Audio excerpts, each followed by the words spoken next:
Bashar. And a good day. I had a very difficult marriage. An unhappy marriage. Difficult marriage. Unhappy marriage. What is the resistance coming from? I don't know. Yes, you do.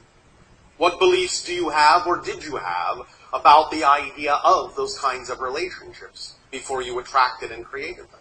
What are you learning about yourself in the relationship as it exists so far? Are you learning what your true vibration and your true preference are? I don't prefer my marriage. I don't prefer my wife. That's not what I asked you. Are you learning what your true preferences are? I didn't ask you what you are perceiving they are not. Are you learning what your true preferences are? And what is your definition of a relationship and the purpose of such? What is the purpose of a relationship? Expansion. The purpose of a relationship is to reflect to all the others in the relationship what they need to understand to become more of themselves. You understand? No. Everyone in a relationship is in a relationship for the purpose of helping the other people in the relationship, giving them opportunities to learn to be who they are more and more. Is that clear? What do you think you are supposed to get out of a relationship? Ideally speaking. Contented existence. Content. Content to do what? To be what? To be myself. You think that that's what a relationship is supposed to do? I don't know what a relationship is supposed to do. Well, thank you for your honesty. Why do you think you're having trouble in your relationships then? It's not really surprising if you don't know what they're for that you would be having difficulty in them. Because you don't understand, you don't have a clear definition of what a relationship actually is. And that simply means that first and foremost, you don't have a clear relationship with yourself. So what areas of yourself are you unclear about in terms of who you are, who you prefer to be, what your excitement is, and whether or not you're acting on it? I'm confused about finding my excitement. How can you be confused about something so simple? It ought to be obvious. Unless you're defining the idea of your excitement as something difficult to find, which obviously you may be doing. I think I'm doing that, yes. Well, why? What do you get out of making it so complicated and mysterious? It's not difficult to act on your excitement. Why did you come to this gathering tonight? Did it excite you? Yes. Well, that wasn't difficult, was it? It was, and I came from England. It was difficult? Not too difficult, no. It was But you came. I came. Therefore you acted on your excitement, yes? Yes. All right.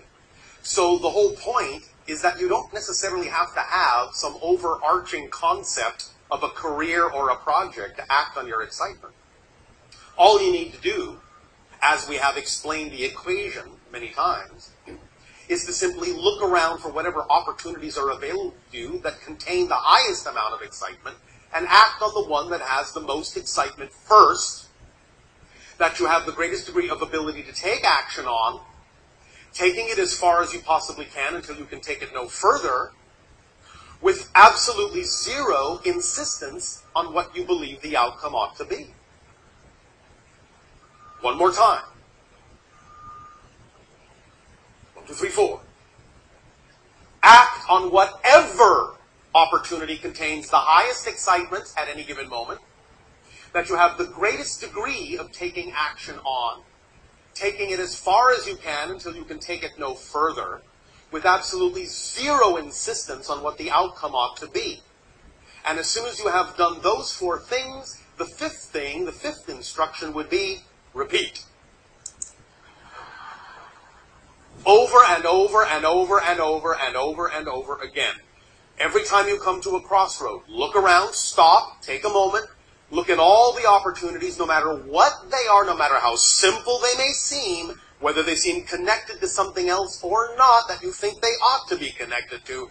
Just look at the opportunities available to you to act on, and just keep picking whatever one has the most excitement, the most attraction, the most drive in it, and act on it to the best of your ability until you can act on it no further with absolutely zero expectation or insistence on a particular outcome. And if you just keep doing that, that's all you have to do to align yourself with the mechanism of synchronicity and allow the machine of creation to work for you in a positive context. And it will thus then help you clear up all the confusion, because you will be using the machine in an appropriate way. And when you do that, because excitement is not only the driving engine and the organizing principle of your life, but because it is a complete kit, it will bring to your attention while you're doing that any idea, any definition, any belief within you that is not compatible with the vibration of your excitement, and bring it to your attention so that you can understand what you may be holding on to as a belief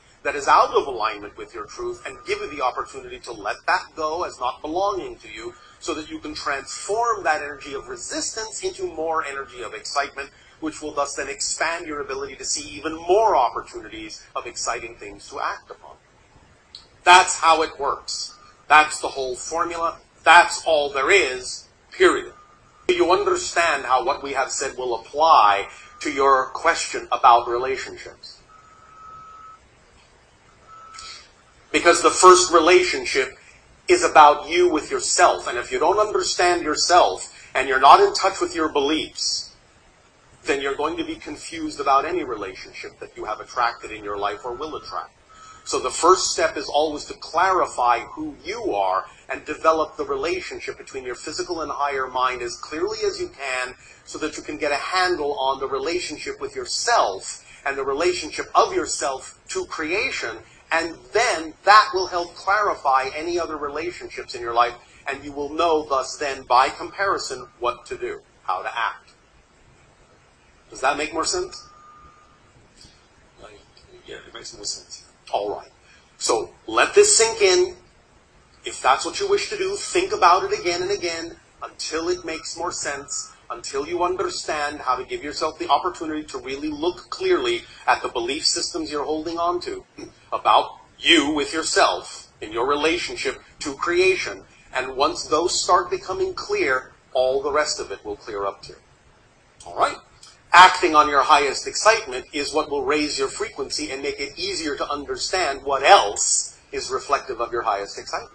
But you have to act that way first. You have to be the state of being first. You cannot put the cart before the horse, as you say in your language. If you are not the state first, you're incapable of perceiving the things that are relevant to that state. You cannot perceive something you are not the vibration of.